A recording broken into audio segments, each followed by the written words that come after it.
là. Oui. Janine, on s'en va en ligne droite vers une enquête royale sur les services sociaux au Québec.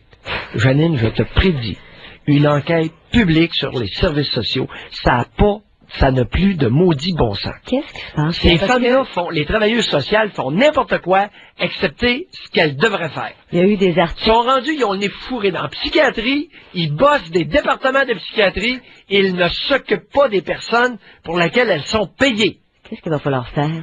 Une enquête publique. Une enquête publique, parce que ça a été enquête publique sur la DPJ, enquête publique sur les services sociaux.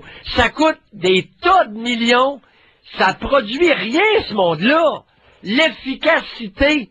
Les enquêtes publiques, Pierre, faut que ça débouche sur quelque chose aussi. Non, parce que ça les gêne. Les femmes haïssent ça se faire enquêter. C'est pour ça que je dis. C'est un milieu de bonnes femmes.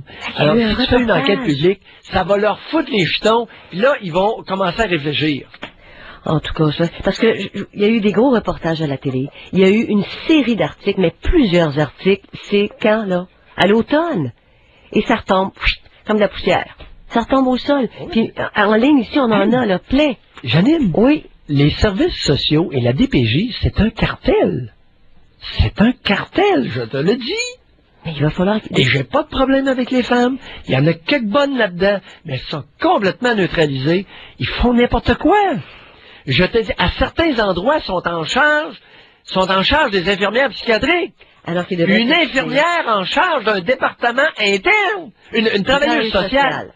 En charge d'un département interne de psychiatrie. Allô? Allô? Alors que des femmes comme il y a, des familles comme sont laissées à eux-mêmes. Puis on espère qu'ils vont tenir le coup le plus longtemps. Ma petite madame, vous avez pas l'air de filer bien fort. Hein? On va vous envoyer un psychologue. Tu sais, c'est à peu près ça. Ça n'a pas de bon sens. Ça fait 18 ans qu'elle supporte, qu'elle fait des démarches. Je comprends très bien son cas, là. Puis là, on y sort toutes sortes de mots, de l'audimutité, puis il est dysphasique, puis il y a tout le jargon de l'Université de Montréal dans son dossier. Puis votre père vous dit que c'est probablement un enfant autiste. Voyons, c'est déficient. Écoute, 73, 80 quotient intellectuel, intelligence limite, et puis avec toutes sortes d'autres symptômes. Hey, là, il est rendu au Risperdal. Puis pourquoi? Ils n'ont jamais expliqué pourquoi il donnait du Risperdal. Est-ce que ça peut aider dans les cas d'autisme, Pierre? Ben oui, ils sont plus calmes. Ils sont plus calmes, mais ça demeure un autiste quand même. Oui. Il est plus calme, il est un petit peu plus en contact avec la réalité, mais il est autistique. Puis il est pas brillant, il est pas plus brillant, là. Alors, on s'en va aux informations. On va s'informer, peut-être qu'on trouve des solutions, hein, Pierre? Et on revient à notre tribune libre du vendredi.